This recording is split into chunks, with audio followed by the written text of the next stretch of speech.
ایک اور بات بڑی عجیب ملتی کہ عالم ارواح میں حضرت موسیٰ علیہ السلام کی روح ڈھونڈتی ڈھونڈتی آدم علیہ السلام کی روح کے پاس چلی گئی. پوچھا آپ کون ہیں؟ کہا میں آدم. اب اس پر جو مسائل نکلیں گے وہ بعد میں بتا دوں. کہا اچھا آپ ہی آدم ہیں؟ کہا ہاں میں ہی آدم. خود بھی جنت میں رہتے، ہم بھی جنت میں رہتے، آپ بھی مزے کرتے ہم بھی مزے کرتے، جنت کی نعمتیں ہر وقت استعمال کرتے. خواہ مخواہ اللہ نے روکا تھا اس درخت کے قریب نہیں جانا، کیوں گیا تو؟ خود بھی مصیبت میں پڑا، ہمیں بھی مصیبت میں ڈالا. آدم علیہ السلام کی روح نے کہا تو کون ہے؟ اس لیے نبی سے ایسا سوال کوئی عام امتی تو کر نہیں سکتا. کس کو مجال ہے نبی سے سوال کر؟ اللہ کا دربار ہو، نبی کا دربار ہو، یہ تو دو دربار ہی ایسے ہیں کہ جہاں پھونک پھونک پر قدم رکھنے پڑتے. آج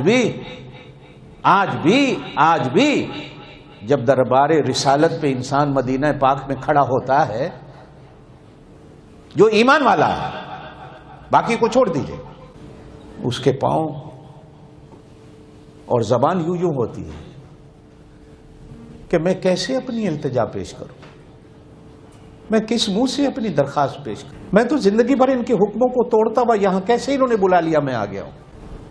یہ کرم کا لفظ زبان پہ نہیں آتا کہ آقا تیرا کرم ہے، باوجود سیاکار اور بدکار ہونے کے اتنا کرم فرمایا کہ اتنی دور سے مجھے اپنے قدموں کے سامنے کھڑے ہونے کی اجازت دے دی، میں کھڑا.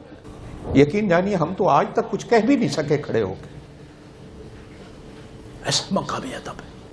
وہاں تو جبریل بھی آ کے پوچھتا ہے میں آؤں؟ اجازت ملتی ہے تو جاتا. وہاں تو اسرائیل بھی ادب سے آتا، اجازت ملتی ہے تو جاتا.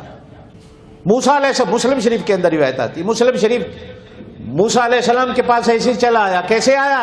میں جان لینے آیا ہوں. رکھ کے تھپڑ مارا موسیٰ علیہ السلام نے اسرائیل کو، ایک آنکھ نکل گئی.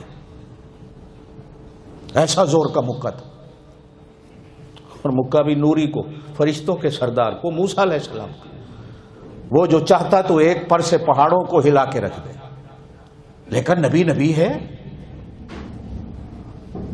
نبی ہے، رسول ہے. فرشتہ جتنا بھی بڑا ہو، وہ جبریل جیسا کیوں نہ ہو، وہ اسرائیل جیسا کیوں نہ ہو، وہ دربار نبوت کا باادب غلام ہوتا. یہ تو ہم گستاخ ہیں. آج کل مسلمانوں کو جا کے دیکھو، روضہ رسول پہ ہر کوئی کھڑا ہے موبائل لے کے.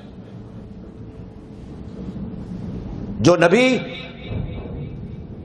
کیسے کیسے ہمیں ادب سکھا گیا، وہ امتی وہاں صرف اپنی تصویر لینے کو کھڑا. اتنی بے ادبی. اللہ نبی کا بے ادب نہ بنایا، آمین کہہ دو. اللہ نبی کا بے ادب نہ بنایا، آمین کہہ دو. نبی کے بے ادب کے لیے نہ دنیا میں جگہ ہے نہ زمین میں جگہ ہے، کہیں جگہ نہیں ملتی اس کو. حتیٰ کہ نبی کے بے ادبوں کو قبر بھی قبول نہیں کرتی.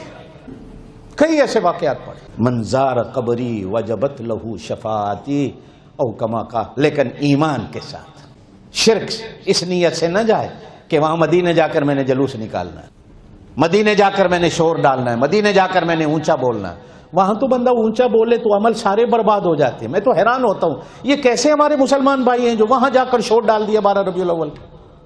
وہاں تو اونچا بندہ نہیں بول سکتا. وہاں کے تو امام اتنے نرم دل ہیں کہ وہ نماز میں قرآن بھی اتنی اونچی آواز میں نہیں پڑھتے یہ جیسے مکے والے پڑھتے، اس لیے کہ وہاں تو دربار رسالت ہے. وہاں تو بزرگان دین نے لکھا ہے کہ جاؤ تو تمہارے پیروں کی آواز بھی نہ. آپ اس کو عشق رسالت کہتے ہو؟ آپ کہتے ہو ہم عاشق نبی کہ وہاں جا کر میں نعرے لگاؤں؟ مہذب قوموں کے ملکوں کے اندر نعرے لگانا بھی قانوناً منع ہوتا ہے. اور ہمارے نبی سے بڑھ کر مہذب کون ہے؟